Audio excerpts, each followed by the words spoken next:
Hello everyone and welcome back to my channel. I hope you all are doing well.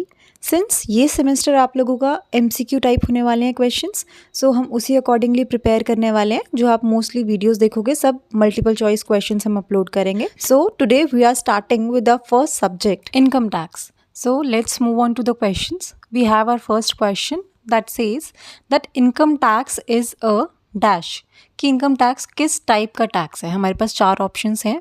Option A professional tax, option B direct tax, option C indirect tax या फिर last option we have service tax. तो income tax इनमें से किस type का tax है. तो हमने पहले भी पढ़ा है टैक्सेस मेजरली दो टाइप्स के होते हैं, डायरेक्ट इनडायरेक्ट. तो उसमें से इनकम टैक्स किस टाइप का टैक्स होता है, डायरेक्ट टैक्स. तो correct option will be option B direct tax. Now moving on, we have a second question which says there are dash heads of income. Basically हमारे जो heads of income है वो कितने हैं as per income tax. तो we have our options. Option A 4, option B 3, option C 5 या option D none. Basically हमें बताना है कि कितने हेड्स ऑफ इनकम होते हैं जिसमें हम इनकम को क्लासीफाई करते हैं. So we all know that we have 5 heads of income. So the correct option will be option number C 5. ठीक है. 5 हेड्स कौन से होते हैं. Income from salaries, income from house property, income from capital gain, PGBP जिसे हम बोलते हैं profit and gains from business और profession, and lastly we have income from other sources. Now the third question, income tax was passed in the year dash. Basically income tax कौन से year में pass हुआ था. So we have the following option. Option A 1934, option B 1956, option C 1961 and option D 1967. So basically कौन सा ऐसा साल था जिसमें इनकम टैक्स पहली बार पास हुआ था. तो that is 1961. All right. Now next question we have CBDT stands for. CBDT की फुल फॉर्म बतानी है आपको. You have the following options. Option A central board of direct taxes, central bureau of direct taxes, option C Citizens Board of Direct Taxes, and option D none. So we know that the full form of CBDT says Central Board of Direct Taxes. The correct option will be option A. Now moving forward, we have income tax came into force on dash. ठीक है, पास हुआ था वो हमें पता चल गया, but force में कब आया वो ये हमें बताना है. तो we have the following options. Option A 1 April 1935, option B 1 April 1961, option C 1 April 1962 and last option 1 April 1956. So although it was passed in 1961 but force में वो आया 1 अप्रैल 1962 पे. ठीक है, तो यहाँ पर हमारा करेक्ट ऑप्शन क्या हो जाएगा, option C 1 April 1962. So moving on, next question we have income tax rates are fixed in dash. Basically ये जो हमारे पास ऑप्शन है इनमें से किसके through income tax rate fix किए जाते हैं. So we have the options finance act, income tax rules and finance rules. So the correct option is option A finance act. जो हमारे इनकम टैक्स के रेट्स हैं वो फाइनेंस एक्ट के through fix होते हैं. Now next question we have, which entry of union list gives the power to parliament to levy tax on incomes. levy means charge करना. तो ऐसी कौन सी एंट्री है हमारी यूनियन लिस्ट में जो पावर देती है पार्लियामेंट को ताकि वो चार्ज कर सके tax on income.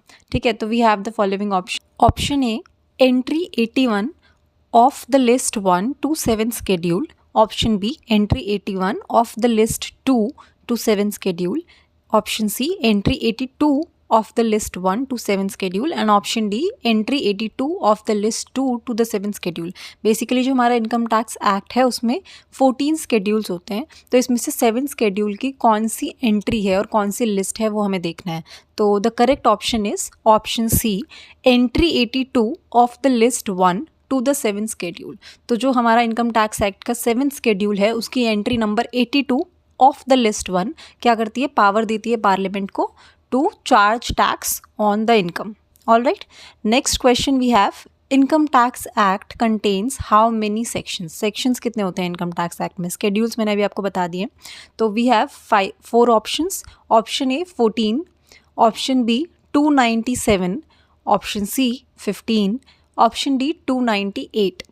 So the correct option is option number D 298. So we know that Income Tax Act have 14 schedules and 298 sections. All right, moving on to the next question. we have question number 9. Previous year can be a period of how many months?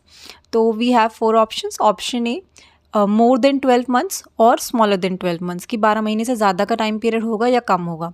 Second option सिर्फ 12 महीने का time period होता है. Third option we have 12 months और smaller than 12 months. Last we have greater than और equal to 12 months, यानी कि 12 महीने से ज़्यादा या 12 महीने के इक्वल. ये टाइम पीरियड्स का ऑप्शन है हमारे पास. तो प्रीवियस ईयर कितने का टाइम पीरियड होता है? So the correct option is option number C, that is 12 months और स्मॉलर देन 12 मंथ्स. तो जो हमारा प्रीवियस ईयर होता है वो कितने का हो सकता है? या तो 12 महीने का या 12 महीने से कम का. इसके आगे बाइफिकेशंस होते हैं कि कौन से एक्सेप्शंस होते हैं जिसमें प्रीवियस ईयर 12 महीने से कम का हो सकता है, जो कि हमने अपनी वीडियोज़ में समझा है.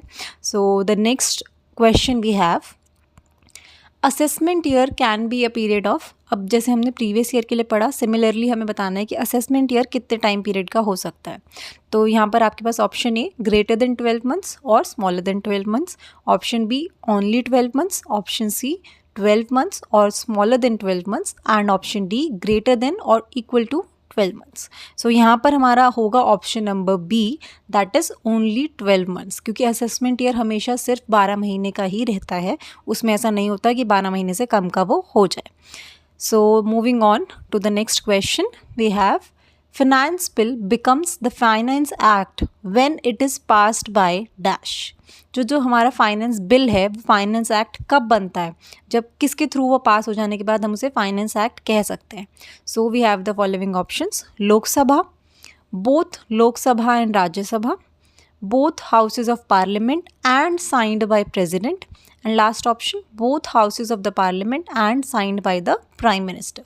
So the correct option will be option number C, both houses of the parliament and signed by the president. तो जो हमारा फाइनेंस बिल है जब दोनों हाउसेस से पास हो जाता है और साइन कौन कर देता है? प्रेसिडेंट. तब वो क्या बन जाता है? Finance act. All right. So the next question we have, a municipal corporation legally entitled to manage and control a municipal fund is taxable in the status of whom? ये हमारे पास 4 स्टेटस हैं जो हमने पर्सन की definition में भी पढ़े थे. इनमें से अगर किसका स्टेटस होता है जब वो टैक्सेबल होता है? ऐसी कौन सी म्यूनिसिपल कॉरपोरेशन है which is legally entitled to manage and control a municipal fund? Individual, AOP means association of person, then we have local authority, and last we have AJP, artificial judicial person. So the correct option will be option number C, local authority. Moving forward, next question we have, association of persons consists of. जो हमारा AOP आता है person के definition में, उसमें क्या क्या included होता है? A option individuals, B company, C any person other than individuals, and option D any kind of person. So the correct option will be option number D, any kind of person. Association of person में किसी भी type का person include हो जाता है. ठीक है. Next question we have, income tax was introduced in India in dash year by Sir James Wilson. So income tax पहली बार इंट्रोड्यूस कब हुआ था इंडिया में, कौन से ईयर में हुआ था? By sir James Wilson. So the options are option A 1860, option B 1890, option C 1956 and option D 1929. So the correct option is option number A 1860. It was first introduced in India in 1860 by sir James Wilson. Next question we have, which incomes are considered as agricultural income? So we have already studied this concept of agricultural income. So you need to identify from the options कि कौन सी income को आप agricultural income consider करते हो इन options में से. So option A, any rent received from land which is used for agricultural purpose. Option B, any income derived from such land by agricultural operations. Option C, income attributable to farm house, जो farm house से income आ रही है. Then option D all of the above. तो rental income हो गई land से जो एग्रीकल्चर पर्पस के लिए यूज़ हो रहा है लैंड, या फिर any income derived from such land by agricultural operations हो रहे हैं उसके ऊपर, इनकम फ्रॉम फार्म हाउस और ऑल ऑफ द अबव. इनमें से आपको क्या लगता है किसको हम एग्रीकल्चर इनकम कंसिडर करते हैं? So obviously it will be option number D all of the above. Next question dash are not treated as agricultural income. So you are given the following options, आपको choose करना है इनमें से किसको agricultural income नहीं consider किया जाता है। तो option A income from poultry farming. Poultry farming is basically animal husbandry, जिसमें आप चिकन्स वगैरह को रेज करते हो for eggs and all. Then second option income from bee hiving, it is related to honey bees. Then purchase of standing crops. So, and last option, all of the above. So basically the correct option is option number D, all of the above. इसमें से किसी को भी हम agricultural income consider नहीं करते. So now moving forward, we have our next question, question number 17. The amount of total income is rounded off to the nearest multiples of dash. You have the following options. Basically यहाँ पर कह रहे हैं कि जो आपकी total income है उसे आप round off किसके multiple से करते हो। हमें पता है दो major type of income होती है, total income, gross total income। तो इनमें से हम सिर्फ टोटल इनकम को राउंड ऑफ करते हैं किसके मल्टीपल्स में। Option A ₹100, option B ₹10, option C ₹5 and option D ₹50। So the correct option is option number B ₹10। तो अगर टोटल इनकम आपको गिवन है और उसमें जो लास्ट डिजिट है वो 5 या 5 से ज़्यादा है तो हम उसे in the multiples of 10 round of कर देते हैं। All right, now next question, incomes which are not included in the total income of an assessee are called dash। ऐसी इनकम जो एक assessee की टोटल इनकम में इंक्लूड नहीं की जाती उन्हें हम क्या बोलते हैं। Option A exempt income, option B taxable income, option C deductions या option D none. So the correct option is option number A exempt income. Exempt income वो इनकम होती है जो हम टोटल इनकम में इंक्लूड नहीं करते। All right, next question, question number 19। Gross total income means aggregate of incomes under all heads of income dash. Basically जो हमारा जो ग्रॉस टोटल इनकम आता है वो कैसे आता है, जो हमारे 5 मेजर हेड्स हैं हमारे इनकम टैक्स के उन सब का टोटल करने के बाद। अब इसमें आपको बताना ये है कि एग्रीगेट तो आ गया 5 हेड्स ऑफ इनकम से, उसके बाद डिडक्शन करने के बाद जो इनकम आती है वो आपकी ग्रॉस टोटल इनकम होती है या डिडक्शन से पहले वाली ग्रॉस टोटल इनकम होती है। So these are your options. Option number A, after claiming the deductions under chapter 6A। जो हमारी डिडक्शंस होती है वो अंडर 80 सेक्शन से शुरू होती हैं और चैप्टर कौन सा होता है 6A। ठीक है, तो after claiming deductions under chapter 6A, before claiming the deductions, या फिर income for which no deduction is allowed, and last we have none of the above. So the correct option will be option number B, before claiming the deductions under chapter 6A। Basically जब हम gross total income उसको बोलते हैं जब deduction से पहले की income है, डिडक्शन के बाद वो क्या बन जाती है, total income. All right, next question we have question number 20। Share of the profits from the firm by the partner. एक पार्टनर के शेयर ऑफ प्रॉफिट जो है एक फर्म में वो कैसे होते हैं। Option A fully taxable, option B fully exempt under section 10 subsection 2A, और option C fully taxable under the head salary, and last option exempt up to ₹2.5 lakhs। So the correct option will be option number B, fully exempt under section 10 subsection 2A। तो जो हमारे share होते हैं, profit का जो भी share होता है पार्टनर का, वो कैसा रहता है, फुल्ली एग्जेम्प्ट रहता है। All right, next question we have question number 21। Business is defined under which section of the income tax act. अब कुछ क्वेश्चंस ऐसे होते हैं जिसमें आपसे सेक्शन पूछ लेते हैं, बट उसके लिए आपको बहुत ज़्यादा थरो सेक्शंस पढ़ने की ज़रूरत नहीं है। जो हम MCQs कर रहे हैं वो आप देख लेना, एक लास्ट में टेबल होगा उसको देख लेना, दैट इज़ इनफ। तो बिजनेस का सेक्शन कौन सा होता है इनकम टैक्स एक्ट में। Option A section 2 subsection 13, option B section 2 subsection 12, option C section 2 subsection 31, और last option section 2 subsection 9। So the correct option is option A section 2 subsection 13। तो business हमारा किस सेक्शन के अंडर डिफाइन है, section 2 subsection 13। All right, next question we have the term person is defined under which section of the income tax act. अब आपको person बताना है कि पर्सन की डेफिनेशन कौन से सेक्शन में गिवन है इनकम टैक्स एक्ट में। तो पहला सेक्शन है हमारा section 2 subsection 31, next we have section 2 subsection 1, option number C section 2 subsection 24, option D section 2 subsection 14। So here the correct option will be option A section 2 subsection 31।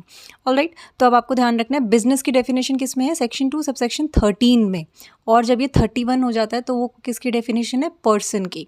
All right, now moving on, next question we have. अब इसमें हमसे पूछा है income का section कौन सा है, income is defined under which section of the income tax act. So we are given the following options. Option A section 2 subsection 15, option B section 2 subsection 24, option C section 2 subsection 22 and option D section 2 subsection 14. So the correct option is option B, that is section 2 subsection 24. तो income हमारा किस section में defined है? Subsection 24 में. आप देखोगे majorly जो definition है वो सब सेक्शन 2 में गिवन है. आपको सब सबसेक्शन ज़्यादा याद रखने हैं सबके, ठीक है. जैसे कि 13 बिजनेस का है, 31 पर्सन का है एंड 24 इनकम का है. All right, moving forward. Next question. The term previous year is defined under which section of the Income Tax Act? अब हमें previous year का section बताना है कौन सा है. So option A section 2 subsection 12, option B section 3, option C section 2 subsection 11 and option D section 2 subsection 13. So the correct option here will be option B, that is section 3. अब इसको याद रखना इजी है क्योंकि ये सबसे अलग है, सेक्शन 3 है, ठीक है. मेजरली डेफिनेशन सेक्शन 2 में गिवन है जिसमें सब सेक्शन डिफरेंट हो रहे हैं. इसका आपको याद रखना है कि सेक्शन 3 है फॉर प्रीवियस ईयर, ठीक है. अब जैसे प्रीवियस ईयर है वैसे ही हमारे पास असेसमेंट ईयर भी है. So moving forward, next question. Assessment year is defined under which section of the income tax act? Option A section 2 subsection 9, option B subsection 11, option C subsection 10, option D subsection 14. Section 2 same है, सिर्फ subsection different है. अब इसमें से आपको बताना है assessment year कौन से सेक्शन में डिफाइंड है. So the correct option is option A, that is subsection 9. So section 2 subsection 9 में हमारा क्या डिफाइंड है? Assessment year. All right, next question. The term exempt income is defined under which section of the Income Tax Act? Option A section 10, option B section 2 subsection 24, option C section 2 subsection 22, option D section 2 subsection 14. All right, so the correct option is option A, that is section number 10. ठीक है, ये भी याद रखना easy है. जैसे previous year का section 3 था, एग्जेम्प्ट इनकम आपको पता है सेक्शन 10 के अंदर आती है सारी, ठीक है. तो ये सब जो है आपके सेक्शंस हैं, कुछ जो ज़्यादा इंपॉर्टेंट है वो यहाँ पर मेंशन है. Next question we have, agricultural income is exempt from income tax under which section of the income tax act? अब हमें ये पता चल गया है कि एग्जेम्प्ट इनकम सेक्शन 10 में आती है. तो अब हमें बस सबसेक्शन देखना है कौन सा सबसेक्शन है जिसके अंदर एग्रीकल्चरल इनकम एग्जेम्प्ट होती है इनकम टैक्स की, ठीक है. तो option A is subsection 1, subsection 2, subsection 3 और सबसेक्शन 5. हमारे पास 4 ऑप्शन है. इसमें से हमें बताना है कौन से सबसेक्शन के अंदर एग्रीकल्चरल इनकम एग्जेम्प्ट होती है इनकम टैक्स से, यानी कि उस पर टैक्स नहीं देना होता, ठीक है ना. एग्जेम्प्ट इनकम आप समझते हैं जो फुल्ली एग्जेम्प्ट है, यानी कि टैक्स पे नहीं करना है. So the correct option is option A, that is section 10 subsection 1. तो आपको याद रखना है एग्जेम्प्ट इनकम किस में आती है? सेक्शन 10 में, और उसका जो पहला सबसेक्शन है उसमें हमारी क्या आती है? Agricultural income. All right, next question, ये भी हमारा एग्रीकल्चरल इनकम से रिलेटेड है. So it says agricultural income is considered for the purpose of calculating tax in which of the following situations? So अब इसमें एक चीज़ समझने वाली है, ये जो हमारी एग्रीकल्चरल इनकम होती है ये एग्जेम्प्ट ज़रूर है बट एक लिमिट तक एग्जेम्प्ट है. तो अब हमें ये देखना है कि वो लिमिट क्या है. So we are given the following options. Option A, when agricultural income exceeds 5,000, when agricultural income is less than 2,500, when agricultural income is more than 2.5 lakhs, and option D, agricultural income is always exempt from tax regardless of the amount. ठीक है, तो अब हमें इन situations में से बताना है कौन सी करेक्ट है फॉर टैक्सेशन पर्पस, ठीक है. तो here the correct option is option A, that is when agricultural income exceeds 5,000. So basically यहाँ पर क्या है कि जब एग्रीकल्चर इनकम हमारी 5,000 से ज़्यादा होती है तो उस पर टैक्स लगता है, ठीक है. Moving forward, next question, question number 29. Which of the following is not typically classified as casual income? Casual income आप लोगों को पता है क्या होती है? लक बेस्ड इनकम होती है, ठीक है, one time. So we are given the following options. Option A, winning from gambling. Option B, income from an occasional freelance job. Option C, income from a one-time inheritance. Option D, prize money from a contest. इनमें से किसको हम classify नहीं करते as casual income, ठीक है. तो correct option will be option C, that is income from a one time inheritance, ठीक है। ये गैम्बलिंग, जो भी हमारी फ्रीलांस जॉब और ये प्राइज़ मनी जीतना, केबीसी वाला जो भी, ये सारी अमाउंट्स क्या होती है, वन टाइम बेस्ड इनकम है, लक बेस्ड इनकम है, कैजुअल इनकम के अंदर आती है। ठीक है। नेक्स्ट, और you can say the last question we have, what is tax evasion. ठीक है, हमने ये कॉन्सेप्ट्स पढ़े हैं, tax planning, tax avoidance, tax evasion. ठीक है, ये मेजरली 3 कॉन्सेप्ट्स होते हैं जो आपको ध्यान में रखने हैं, उसी से रिलेटेड ये क्वेश्चन है। So we have option A, the legal minimization of tax liabilities through deductions and exemptions. Option B, the illegal act of not paying taxes owed to the government. Option C, a tax refund process where excess taxes are returned to the taxpayer. And option D, a tax deduction for business related expenses. तो इसमें से किसको हम tax evasion बोलते हैं? पहला कह रहे हैं कि लीगल तरीका है जिसके डिडक्शंस वगैरह के थ्रू हम अपना टैक्स कम कर लेते हैं। सेकंड कह रहे हैं कि इलीगल वे है अपना टैक्स बचाने का। सी ऑप्शन कह रहा है कि अ टैक्स रिफंड करने का प्रोसेस है ये, जो हमारा एक्सेस टैक्स है वो हम वापस कर देते हैं टैक्स पेयर को। लास्ट ऑप्शन कह रहा है कि ये टैक्स डिडक्शन है एक बिजनेस रिलेटेड एक्सपेंसेस के लिए, बिजनेस से रिलेटेड खर्चों के लिए। So the correct option is option number B, that says it is an illegal act of not paying taxes. Basically आप टैक्स की चोरी कर रहे हो, ठीक है, एक इलीगल तरीके से। So now I have also attached some tables जो कि आपका ऐसे क्विक रिविजन के लिए इंपॉर्टेंट है। इसमें सबसे पहले मैंने एक टेबल अटैच किया है, दैट इज़ फॉर सेक्शंस। ठीक है, जो जो ऐसे मेजरली हमने कुछ टर्म्स इसमें डिस्कस भी कर लिए हैं एमसीक्यूज़ में, और कुछ ये एक्स्ट्रा टर्म्स हैं जिसको आप एक बार गो थ्रू कर सकते हो for learning the sections of some definitions. All right, I have also attached a table जो भी हमने कॉन्सेप्ट पढ़ा है टैक्स इवेजन का। तो ऐसे ही हमारे पास, जैसे मैंने बोला, 3 कॉन्सेप्ट्स हैं, तो आप इसे एक बार क्विक गो थ्रू कर सकते हो इस चार्ट को। टैक्स प्लानिंग, अवॉइडेंस और इवेजन में क्या डिफरेंस है, उसके लिए चार्ट मैंने अटैच किया है। So these were the MCQs for your unit 1। And इसी तरह जो भी हमारे आगे यूनिट्स हैं, यूनिट वाइज MCQs के वीडियोज़ आते रहेंगे। And also we will be practicing the previous year MCQs, so stay tuned for that. And yes, don't forget to subscribe, like and comment. Thank you so much.